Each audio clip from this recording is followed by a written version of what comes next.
యోగాతో బరువు తగ్గడం సులభం కేవలం 21 రోజుల్లో.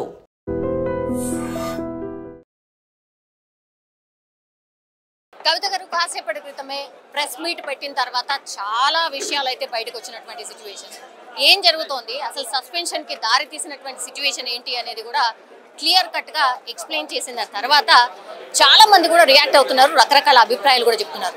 మనతో పాటు సీనియర్ జర్నలిస్ట్ ఇస్మాయిల్ గారు ఉన్నారు, యాజ్ వెల్ యాజ్ తెలంగాణ జాగృతిలో you are a core member also. Yes sir, I think మీ దగ్గర నుంచి పూర్తిగా క్లియర్ గా వాట్ ఈస్ హ్యాపెనింగ్ అనేది తెలుస్తుందని ఎక్స్పెక్ట్ చేస్తున్నాను సార్. అందరు అనుకున్నారు డెఫినెట్లీ కేటీఆర్ గారి మీదనో ఎవరి మీదనో తను ఏదో చెప్పబోతున్నారు అని అందరు అనుకున్నారు sir. But again Harish Rao అట్లాగే సంతోష్ రావు గారి మీదనే ఎలిగేషన్స్ అన్ని కూడా చేశారు. గ్రూప్స్ ఉన్నాయి, ట్రబుల్ షూటర్ కాదు బబుల్ షూటర్, చాలా అంటే చాలా డైలాగ్స్ అయితే వచ్చినాయి సార్. ఏంటి ఇంత నడిచిందా కవిత గారి మీద? ఒక మాట చెప్పగలను, ఇవాళ ఈ జాగృతి కండువా కప్పుకున్న తర్వాత తెలంగాణ ఉద్యమకారుడిగా, తెలంగాణ జర్నలిస్ట్ ఉద్యమంలో నడిచిన వాడిగా, ఇవాళ నికార్సైనటువంటి ఉద్యమకారులను దగ్గర నుంచి చూసిన వాడిగా గర్వంగా ఉంది.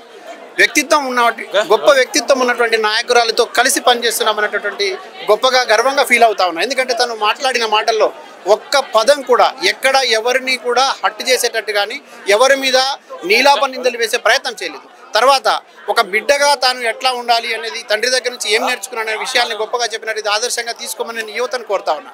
అదేవిధంగా అన్నతో ఎట్లా మెలిగింది, అన్నతో రాజకీయంగా ఏ రకమైనటువంటి సాన్నిహిత్యం ఉండేది, తర్వాత వాళ్ళిద్దరు కలిసి ఎట్లా పనిచేసిన విషయాన్ని కూడా వివరించారు. చాలామంది రాజకీయాలకు వచ్చిన తర్వాత ఒకవేళ పదవులు రాకపోతే, అవకాశాలు దొరకకపోతే నిందలు వేస్తారు, ఆరోపణలు చేస్తారు. ఇంత ఒక గంభీరమైనటువంటి సందర్భం లోపల, ఇవాళ బాధాకరమైన సందర్భం లోపల కూడా ఆమె చాలా గొప్పగా మాట్లాడే ప్రయత్నం చేసినారు. అది చాలా గర్వంగా ఉన్నది. ఇది ప్రతి రాజకీయ నాయకుడు ఇవాళ కవితక్క గారు మాట్లాడిన విషయాల్ని ఆదర్శంగా తీసుకొని భవిష్యత్తులో రాజకీయాలు చేసినప్పుడు ఇట్లా ఉండాలి అనేటటువంటి విషయాన్ని మాత్రం గుర్తుపెట్టుకోవాలని కోరుతా ఉన్నా. మీరు అడిగిన రెండో ప్రశ్నకు అసలు ఏం జరుగుతుందంటే మీకు ఇప్పటికే అర్థమై ఉంటుంది. నేను కోరుతా ఉన్నా, నేను చెప్తా ఉన్నా మీకు ఒక సోదరుడిగా, మనలాంటి చాలామందిని కలిసి సమాజంలో ఉద్యమాలకు సంబంధించి కానీ సామాజిక ఉద్యమాలు చూసిన వాళ్ళం, అనేక అంశాలు తీసుకొని మీరు నేను మనలాంటి వాళ్ళం చాలామంది పనిచేసిన వాళ్ళం. ఒక ఆడబిడ్డకు అన్యాయం జరిగినప్పుడు, ఒక ఆడబిడ్డ తనకి ఇట్లా జరుగుతుందని చెప్పినప్పుడు, ఒక కుటుంబంలో ఉన్నటువంటి కుటుంబ పెద్దలు, అదేవిధంగా కుటుంబ సభ్యులు, దాని తర్వాత ఇది ఒక రాజకీయ పార్టీ, ఈ రాజకీయ పార్టీలో జరిగిన పరిణామాలు వివరించినప్పుడు ఆమెకు ఓదార్పునివ్వాల్సిన అవసరం ఉంది, కొంచెం కొద్దో గొప్ప ఊరటనివ్వాల్సిన అవసరం ఉంది. తర్వాత వాస్తవాలు గమనించి పరిశీలించి పరిష్కరించాల్సిన బాధ్యత ఆ పెద్దలపై ఉండాల్సి ఉండే. కానీ ఒకవేళ ఎవరైనా మధ్యలో చిచ్చు పెట్టేటువంటి ప్రయత్నం చేస్తున్నప్పుడు వాళ్ళతో మీకు ఏ రకమైనటువంటి అవసరాలు ఉండవచ్చు కాక, కానీ రాజకీయాలు వేరు, మానవత్వం వేరు. గొప్ప నాయకుడని ఈ ప్రపంచం కీర్తించినట్టుగా మేము భావించినటువంటి నాయకుడి దగ్గర ఇటువంటి పరిణామం జరగడం అనేది అత్యంత బాధాకరం, అత్యంత విషాదకరం. ఇది ఇటువంటి పరిస్థితి రాకూడదు. నేను ఒక విషయాన్ని చాలా స్పష్టంగా చెప్తా ఉన్నా. చాలామంది కంటే దగ్గరగా కవిత గారిని చూసిన వాడిగా నేను చెప్పదలుచుకున్నా. చెప్పకపోతే చరిత్ర కూడా క్షమించదు. ఎప్పుడైతే ఇక్కడ తెలంగాణ ఉద్యమం మొదలైన తొలినాల నుంచి మొదలుకుంటే ఈ రోజు వరకు ఉద్యమంలో అడుగుపెట్టిన తర్వాత ఒక్కరోజు కూడా విశ్రాంతి తీసుకోకుండా పనిచేసినటువంటి ఒక గొప్ప నాయకురాలు, ఉక్కు మహిళ లాంటి నాయకురాలు కవితక్క గారు. ఇవాళ కూడా చాలా హుందాగా ఆమె ప్రెస్ మీట్లో మాట్లాడినారు, చాలా విషయాలు చెప్పే ప్రయత్నం చేసినారు. ఇంటర్నల్గా ఏం జరిగింది, ఆమె ఓటమికి కారణాలు విశ్లేషించే ప్రయత్నం చేసినారు. నిజంగా ఇంకా గుట్టు విప్పితే మీ పరువు పోతుంది. ఇప్పటికైనా అర్థం చేసుకొని చేసిన కుటిలంగా వ్యవహరించిన వాళ్ళు, కుంచిత మనస్తత్వంతో సంకుచిత భావాలతో ఉన్నటువంటి వాళ్ళు కొద్ది గొప్ప మారాలని, మీ ఇంట్లో కూడా ఆడబిడ్డలు ఉంటారనే విషయాన్ని గుర్తుపెట్టుకోవాలని సందర్భంగా నేను హెచ్చరిక చేస్తా ఉన్నా.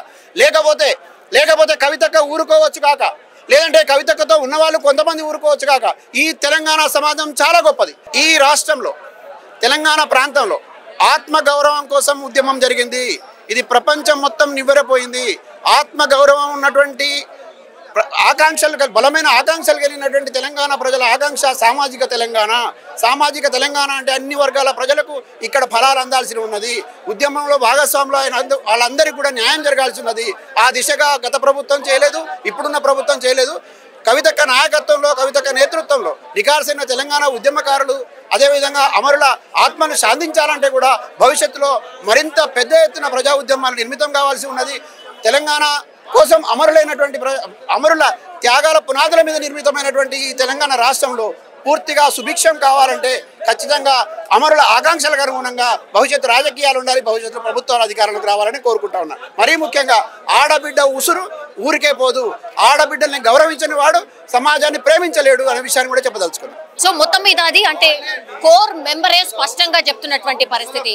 నిజంగానే ఎవరు కూడా ఎక్స్పెక్ట్ చేయలేదు ఇట్లాంటి చర్య ఉంటుంది అని. బీఆర్ఎస్ పార్టీ నిజాన్ని నిక్కచ్చిగా చెప్పే ప్రయత్నం చేసినప్పుడు వాళ్ళని సస్పెండ్ చేయడం ఏంటి? అట్లాగే కవిత గారు కొన్ని వ్యాఖ్యలు చేసేందుకు అంటే ఎవరు కూడా ఎక్స్పెక్ట్ చేయలేదు. మేబీ కేటీఆర్ గారి మీదనే ఏమైనా ఆరోపణలు చేస్తారేమో, కేటీఆర్ ని టార్గెట్ చేస్తూ ఏమైనా మాటలు చెప్తారేమో అనుకున్నారు. కానీ మన ఫ్యామిలీ అంతా ఒక్కటి, మనని విచ్ఛిన్నం చేయడానికి కుట్రలు జరుగుతున్నాయి, ఇది పసిగట్టకపోతే చాలా చాలా కష్టం అంటూ కూడా ఆమె డైరెక్ట్ గానే చెప్పినటువంటి పరిస్థితి మనం ప్రెస్ మీట్ లో కూడా చూసాం.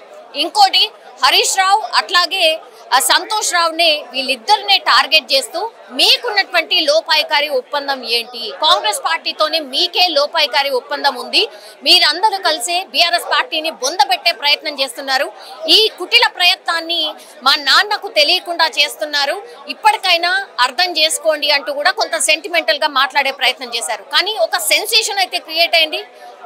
కవిత ప్రెస్ మీట్ తర్వాత బీఆర్ఎస్ పార్టీలో ప్రకంపనలు మొదలైనట్టుగా భావించే పరిస్థితి ఉందంటూ కూడా చాలా మంది విశ్లేషకులు మాట్లాడుతున్న సిచ్యువేషన్. ఈ రోజు పొద్దున 10 టీవీలో పావాని గౌడ్ మాట్లాడిందండి. మాజీ సీఎం కేసీఆర్ కు ఇలా కవితక్క బిడ్డేనా లేకపోతే పావాని గౌడ్ బిడ్డేనా? ఇలా ఆమె ఒక రోజు వచ్చి కవితక్క దగ్గర మాట్లాడాలంటే గేట్ దగ్గర ఉంటే 1 గంట దాకా కూడా ఆమెకు టైం దొరకకపోతుండే. ఈరోజు టీవీలో మాట్లాడుతుంది. ఏమని మాట్లాడుతుందంటే కవిత అట్లా వ్యాఖ్యలు చేసింది కాబట్టే ఈరోజు టీఆర్ఎస్ పార్టీ నిర్ణయం తీసుకొని లెటర్ ఇచ్చిరు కాబట్టి అని మాట్లాడుతుంది. కేసీఆర్కు ఇలా మేము జాబులు వదులుకొని ఇలా బాపుకు పనిచేస్తున్నాము అని పవన్ గౌడ్ మాట్లాడుతుంది.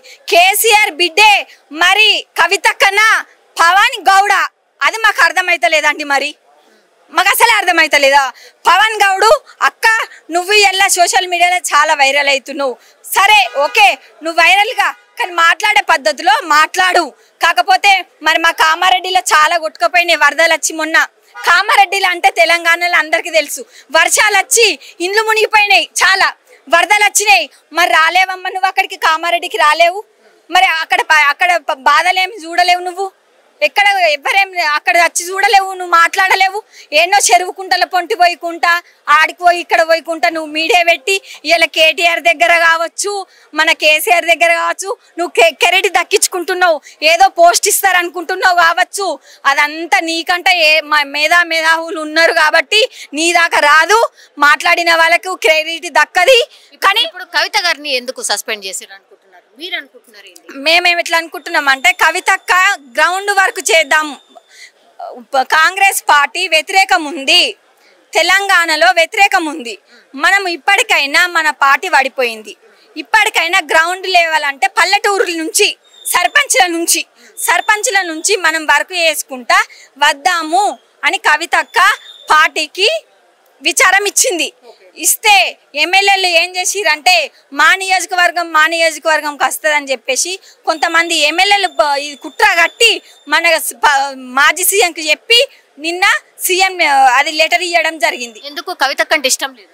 కవితక్క అంటే ఇష్టమే ఉన్నది కానీ ఏడ పెద్ద పోస్టు కొడుతుందో మాకంటే, కవితక్క అంటే పెద్ద పోస్టు ఏడ కొడుతుందో అని చెప్పేసి వాళ్ళకి భయం జుట్టుకొని, కవితక్క మీద భయం జుట్టుకొని అట్లా చేసిరు.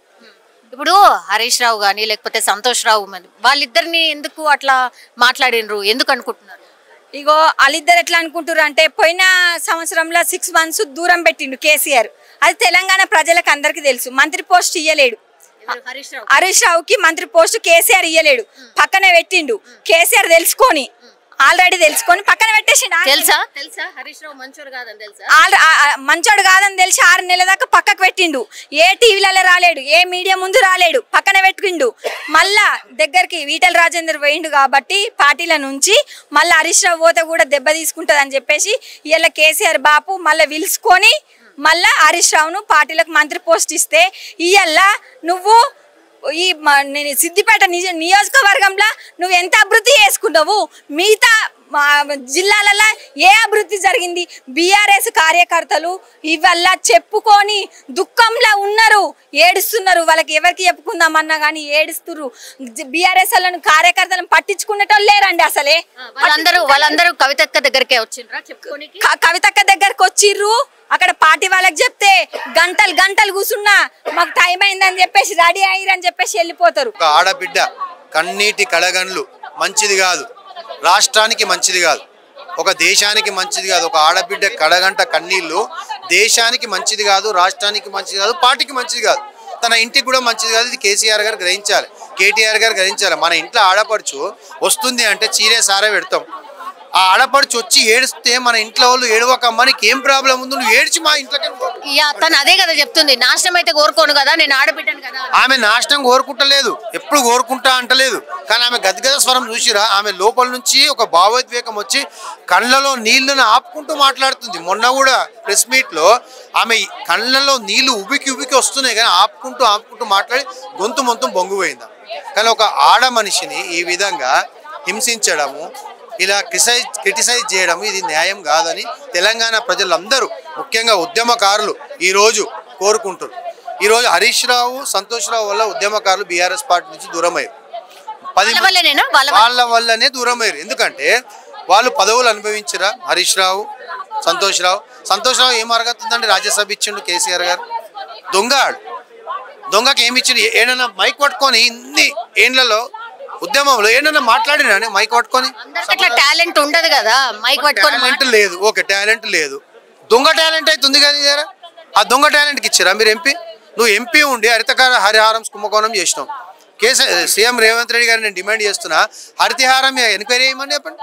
హరితహారం ఎంక్వైరీ చేయమని. 1000 కోట్లు బయటపడతాయి. ఎందుకు వేస్తలేడు? 1000 కోట్లు, నాటే 100 కోట్లు, 1000 కోట్లు. నేను చెప్తాను, ఒక చెట్టు 10 రూపాయల చెట్టు దొరికితే దానికి 100-200 రూపాయలు కొటేషన్ చేసిరు, 500 రూపాయల కొటేషన్ చేసిరు ఒక చిన్న చెట్టుకు. ఓన్లీ ఆ చెట్టుకు ఫెన్సింగ్ ఉంటుంది, ఇనుప కంచె. చెట్టు పెరగడానికి ఒక ఇనుప కంచెను ఏర్పాటు చేస్తాం. ఆల్ ఓవర్ తెలంగాణలో కొన్ని లక్షల ఇనుప కంచెల కోసము టెండర్ వేసి తీసుకో. ఇనుప కంచెలు వేయలేదండి. కొన్ని జాగాలలో ఒక 100-200 ఇనుప కంచెలు వేసారు. మొత్తం తెలంగాణ ఇనుప కంచెలు వేసినామని తినేసి అన్ని 1000 కోట్ల కుంభకోణం చేశారు. ఈరోజు ఆ కుంభకోణం బయటపడొద్దని, కాళేశ్వరం కుంభకోణం బయటపడొద్దని. కాళేశ్వరం కుంభకోణం ఎవరు చేసారు? 5 ఏళ్ళు ఇరిగేషన్ శాఖ మంత్రి ఎవరుండే? హరీష్ రావు ఉండే. ఈరోజు హరీష్ రావు అంత కుంభకోణం చేసి పైసలు ఎక్కడ పెట్టాలో తెలియక ఆ ఇంజనీర్ల దగ్గర, ఏఈల దగ్గర పెట్టాడు. ఆ ఏఈలు పట్టుపోయారు కదా. మొన్న దొరికినాయన్ని ఏఈలందరూ హరీష్ రావు మనుషులు వేయాలి. వాళ్ళని లోపలేసి తోమితే తెలుస్తుంది. వాళ్ళని తోముతలేరు. ఖాళీ పత్రికలలో 2 రోజులు వచ్చిన తర్వాత సైలెంట్ అయిపోయింది. ఇప్పుడు లేరు. ఆ ఏఈలు ఎక్కడ పోయారు? వాళ్ళ పైస ఎక్కడ పోయింది? వాళ్ళ మీద ఎంక్వైరీ అయింది? వాళ్ళ వెనుక ఎవరు ఉన్నారు? తీస్తుండ రేవంత్ రెడ్డి. ఎందుకంటే కాళ్ళు మొక్కేసిండు హరీష్ రావు, సంతోష్ రావు. కాళ్ళు మొక్కిండు. ఏందో ముట్ట చెప్పిరు ఇంత ముళ్ళే హరీష్ రావుకు, సారీ మన రేవంత్ రెడ్డికి. రేవంత్ రెడ్డి మీ మీద కేసులు రానియరా నాయన, కానీ మీరు ఒక పని చేయరి, కుటుంబాన్ని విచ్ఛిన్నం చేయండి. అన్నను చెల్లెల్ని కేసీఆర్ గారిని విచ్ఛిన్నం చేయరు, కేసీఆర్ గారిని ఫామ్ హౌస్కి పరిమితం చేయండి. ఛాన్స్ ఉంటే కేసీఆర్ గారిని ఏమైనా చేయరు అని చెప్పేసి ఆదేశాలు ఇచ్చేసారు. కేసీఆర్ గారి ప్రాణానికి అపాయం ఉంది. ఈరోజు మేము చెప్తున్నామండి, తెలంగాణ బాపు ప్రాణానికి హాని ఉంది. ఫ్యూచర్లో ఆయనను బలి పశువుని చేస్తారు. ఆయనను ఫామ్ హౌస్ నుంచి వెళ్ళనీయకుండా ఆయన ఆరోగ్యాన్ని దెబ్బతీస్తారు. ఏమన్నా కావచ్చు రేపటికి. ఆ బాధతో అక్క ఈరోజు ఎలుగెత్తి గొంతెత్తి చాటుతున్నారు. మా డాడీకి ప్రాణాపాయం ఉన్నది, మా డాడీని మంచిగా చూసుకోరు. గంత పరిస్థితి ఉందా అండి? అంత ఘోరమైన పరిస్థితి ఉంది ఫామ్ హౌస్ లో. ఫామ్ హౌస్ లో ఎవరు రానియరు. మీరు వెళ్ళండి, రాణిస్తారా? నేను వెళ్తే రాణిస్తారా? అక్కనే రాణిస్తలేరు. ఇప్పుడు సస్పెన్షన్ ఎత్తేసారు కదా, సస్పెన్షన్ వేసేసారు కదా, అక్క పోదు. ఇక ఉన్న ఏకైక బ్రహ్మాస్త్రం ఎవరు? అక్కనే. పాశుపతాస్త్రం ఎవరు? తెలంగాణలో కవితక్కనే. అలాంటి పాశుపతాస్త్రాన్ని పక్కనే చెప్పారు. ఎవరు పోతారు లోపలికి? కేటీఆర్ ఓడు. ఎందుకు ఓడు అంటే ఆయనను డమ్మీ చేసేసారు. కేటీఆర్ ఎట్లా చెప్తే అట్లా తోలు బొమ్మాడు. హరీష్ రావు చేతిలో తోలు బొమ్మాడు. తోలు బొమ్మను రానియరు.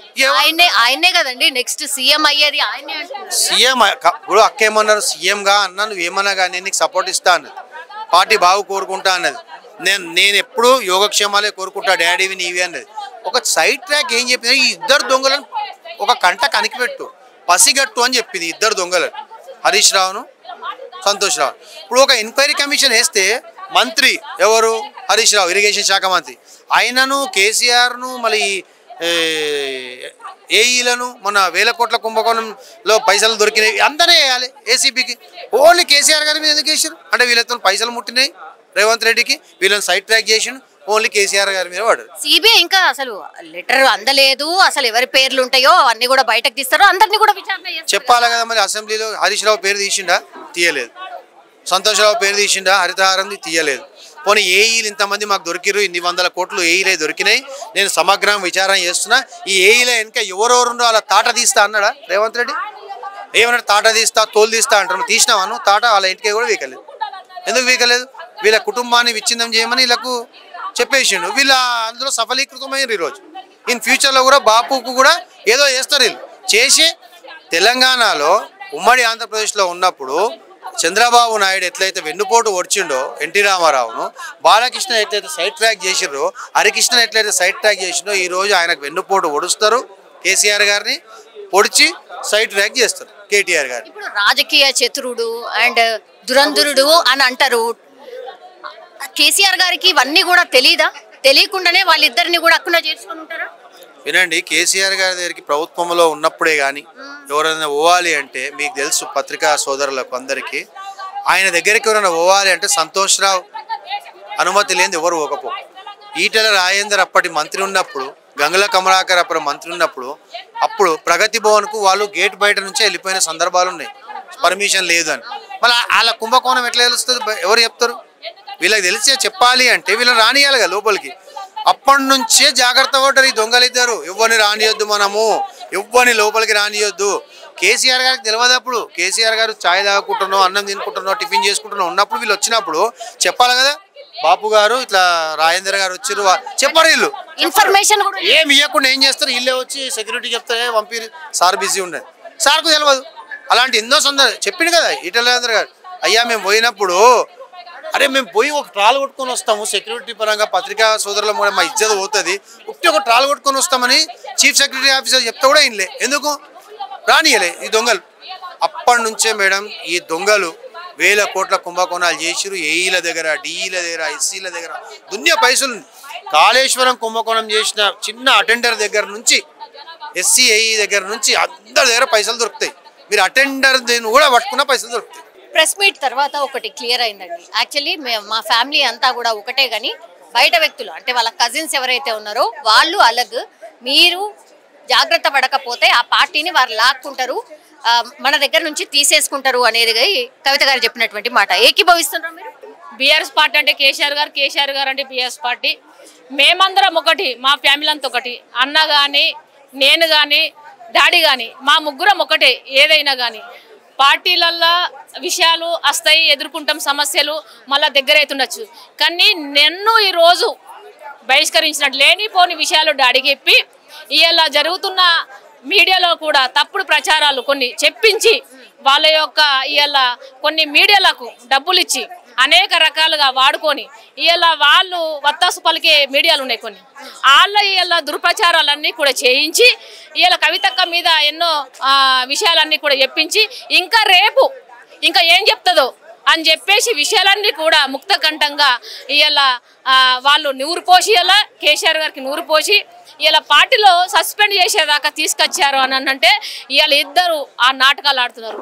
ఇవాళ సంతోష్ రావు కానీ హరీష్ రావు గారు కూడా వాళ్ళ కుంభకోణాలు బయటపెట్టిన దానికి, వాళ్ళ కుంభకోణాలు బయటపెట్టిన దానికే ఇవాళ ఈరోజు వాళ్ళంతా ఇలా మాట్లాడుతున్న విషయం మనం చూస్తున్నాం. ఇలా కవితకు పార్టీని సస్పెండ్ చేసేందుకు అవసరం ఏమొచ్చింది? ఇలా తెలంగాణ రాష్ట్రంలో ఒక కుడి భుజం కవితక్క 4 కోట్ల జనంలో ఉన్న రాష్ట్రంలో ఉన్న ఇలా జనంకు ఇలా 2 కోట్ల మహిళలందరూ కవితక్క వెనబడి ఉన్న విషయం. ఇలా సంక్షేమ పథకాలు చిన్న చిన్న అసంఘటిత రంగంలో పనిచేసే కార్మికులందరికీ కూడా ఎన్నో సంక్షేమ పథకాలకు అమలు చేయాలని చెప్పేసి కేసీఆర్ గారి దగ్గర కూర్చుండి అమలు చేయించినటువంటి కవితక్క గారు ఇలా వాళ్ళందరూ ఇలా సస్యశ్యామలంగా రాష్ట్రం ఉంటుందని చెప్పేసి ఇది జీర్ణించుకోలేక ఇలా ఇరిగేషన్ మినిస్టర్గా అతనికి ఒక పెద్ద స్థాయిలో ఉంచినందుకు ఇలా జరిగిన కుంభకోణాలంతా కూడా పందికొక్కులాగా దిగమింగి ఇలా ఈ రోజు ఆడుతున్న నాటకం హరీష్ రావుది. ఇలా హరీష్ రావుకు వత్తాసు పలుకుతున్నది ఎవరు అంటే సంతోష్ రావు. ఈ సంతోష్ రావు నాటకం ఇవాళ హరీష్ రావు గారు నాటకం బట్ట బయలు చేసిందే కవితక్క గారు. ఇలా కవితక్క గారు చేసిరు కాబట్టి వాళ్ళకు జీర్ణించుకోలేక ఈ రోజు కేసీఆర్ గారి దగ్గర ఊకొని కవితక్క రేపు ఇంకా మా దొంగతనాలు ఏం బయట పెడతాదో, ఇంకేమైనా తెలిసి ఉంటే ఇంకేం బయట పెడతా అని చెప్పేసి ఈ రోజు అక్కకు సోకేస్ నోటీస్ ఇచ్చిన పరిస్థితి ఏర్పడుతుంది. అక్క ప్రజల మనిషి, ప్రజలు తెలంగాణ ప్రజలందరూ కూడా అక్క వెంబడి ఉన్నారని చెప్పేసి కూడా ముక్తకంఠంగా ఈ రోజు ఎన్నో మీడియాలో కూడా అంత వాట్సాప్లో సోషల్ మీడియాలో అంతా కూడా ఉప్పొంగుతున్నారు. అక్క మా అక్కకి ఇట్లా జరిగిందా, ఈ రోజు మా అక్కకు జరిగిందని ఎంతో మంది సానుభూతి పరులు వీళ్ళు ఎంతో మంది మాలాంటి వాళ్ళు అక్క దగ్గర ఉన్న అటు మాలాంటి వాళ్ళకి ఎన్నో ఫోన్లు వస్తున్నాయి. అక్కకు మేము మద్దతు ఉన్నాం, అక్కకు మేము అన్ని లక్షల మంది ఉన్నాం అని చెప్పేసి అక్కకి ఎంతో మంది ప్రజల ఆదరణ పొందుతున్నది. ఈ రోజు ఇరిగేషన్ మినిస్టర్ గా హరీష్ రావు గారు ఉన్నారు కాబట్టి హరీష్ రావు గారు ఏదైతే అవినీతి పడిండో ఒక్కొక్క పైసా తెలంగాణలో లెక్క చెప్పాలని చెప్పి సందర్భంగా మేము తెలియజేస్తున్నాం. కాబట్టి హరీష్ రావు గారు రేపటి నుంచి ప్రజలలో తిరుగుతావు, నువ్వు ప్రజలు నిన్ను భర్తం పెడతారని చెప్పి సందర్భంగా తెలియజేస్తున్నాం. ఎందుకనంటే ఈయన పందికొక్కులాగా ఈయన దిగమింగి ఈయన కాళేశ్వరం ప్రాజెక్టు డబ్బులని దిగమింగినావు. ఇలా కాకమ్మ కథలు చెప్తుంటే ఎవరు నమ్మే పరిస్థితులు లేరు. ఖచ్చితంగా నువ్వు ఏదేది నీ వెనుక ఉన్నాయో అవన్నీ కూడా ప్రజల ముందుగా పెట్టాలని చెప్పేసి హరీష్ రావు గారికి ఈ ఐడి నుంచి మేము తెలియజేస్తున్నాం. And for more videos, please subscribe to iDream. Please subscribe to iDream. Please subscribe iDream. And please subscribe to iDream. For more videos, subscribe to iDream. please like, share and subscribe to the channel. Congratulations, iDream. Subscribe to iDream. Subscribe to iDream. So subscribe to iDream Media. iDream ki iDream team andarki huge congratulations. Please subscribe iDream Media. Please subscribe to iDream. Subscribe iDream. Please subscribe to iDream. iDream అంటే నా కళల channel subscribe చేసుకున్న నోరు తిరుగుతలేదు, మీరైతే గంట గుర్తు కొట్టండి. For more such videos, please subscribe to iDream. Subscribe to iDream. Please subscribe to iDream. Please subscribe iDream Media. Please do subscribe to iDream. Please subscribe to iDream Media. For best entertainment and information, please subscribe iDream. And don't forget to subscribe to iDream.